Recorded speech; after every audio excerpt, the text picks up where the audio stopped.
കഥ ഒരു പാട്ടിന്റെ ഓർമ്മ. തിരുവനന്തപുരം നഗരത്തിലെ ഒരു പഴയ ബസ് സ്റ്റാൻഡിനു സമീപം ഒരു ചെറിയ മ്യൂസിക് ഷോപ്പുണ്ടായിരുന്നു, മെലഡി കോർണർ. ആ ഷോപ്പിൽ ജോലി ചെയ്തിരുന്നത് അജയ് ആയിരുന്നു. അജയ് സംഗീതത്തെ അതീവമായി സ്നേഹിക്കുന്ന ആളായിരുന്നു. ഓരോ പാട്ടിനും ഒരു കഥയുണ്ടെന്നവൻ വിശ്വസിച്ചു. ഒരു ദിവസം വൈകുന്നേരം ഷോപ്പിന്റെ വാതിൽ തുറന്നു. ഒരു പെൺകുട്ടി അകത്തു വന്നു. പഴയ മലയാളം പാട്ടുകളുടെ സിഡിയുണ്ടോ? അവൾ ചോദിച്ചു. അവളുടെ പേര് കാവ്യ. അജയ് ചിരിച്ചു. ഇവിടെയെല്ലാം ഓർമ്മകളാണ്, നിങ്ങൾക്ക് തീർച്ചയായും ഇഷ്ടമാകും. കാവ്യ ഒരു സിഡി എടുത്തു. എനിക്ക് പഴയ പാട്ടുകൾ കേൾക്കാൻ ഇഷ്ടമാണ്, അവയിൽ എന്തോ ഒരു സമാധാനമുണ്ടാകും.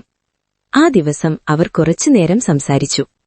അതൊരു ചെറിയ സംഭാഷണമായിരുന്നു, പക്ഷേ അത് തുടക്കമായി. അടുത്ത ദിവസങ്ങളിലും കാവ്യ ഷോപ്പിൽ വരാൻ തുടങ്ങി. ഓരോ തവണയും അവൾ ഒരു പുതിയ പാട്ട് തിരഞ്ഞെടുക്കും. അജയ് അവളോട് ചോദിക്കും, ഇതെന്തിനാണിഷ്ടം? അവൾ പറയും, ഇത് കേൾക്കുമ്പോൾ എനിക്കെന്തോ ഒരു ഓർമ്മ പോലെ തോന്നുന്നു, എനിക്ക് പോലും അറിയാത്ത ഒരു ഓർമ്മ. പതിയെ അവരുടെ ഇടയിൽ സൗഹൃദം വളർന്നു. സംഗീതം അവരെ കൂടുതൽ അടുത്താക്കി. ഒരു ദിവസം അജയ് കാവ്യയ്ക്ക് ഒരു ഹെഡ്ഫോൺ നൽകി. ഇത് കേൾക്കൂ, അവൻ പറഞ്ഞു. ഒരു മൃദുവായ പാട്ട്. കാവ്യ കണ്ണുകൾ അടച്ചു കേട്ടു.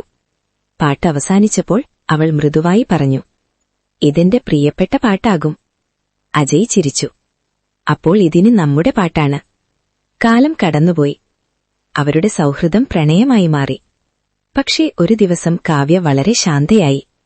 എനിക്ക് മറ്റൊരു നഗരത്തിലേക്ക് പോകണം, അവൾ പറഞ്ഞു. അജയിന്റെ മനസ്സ് മിണ്ടാതെയായി. എപ്പോൾ? അവൻ ചോദിച്ചു. നാളെ, അവൾ പറഞ്ഞു. ആ രാത്രി കാവ്യ ഷോപ്പിൽ അവസാനമായി വന്നു. അജയ് അവൾക്കൊരു ചെറിയ സിഡി നൽകി. ഇത് മറക്കരുത്, അവൻ പറഞ്ഞു. അവൾ ചിരിച്ചു. നിന്നെ മറക്കാൻ കഴിയില്ല. അവൾ പോയി. വർഷങ്ങൾ കടന്നുപോയി. മെലഡി കോർണർ ഇപ്പോഴും അവിടെ തന്നെ ഉണ്ടായിരുന്നു. ഒരു ദിവസം വാതിൽ തുറന്നു. ഇവിടെ ഇപ്പോഴും പഴയ പാട്ടുകളുണ്ടോ?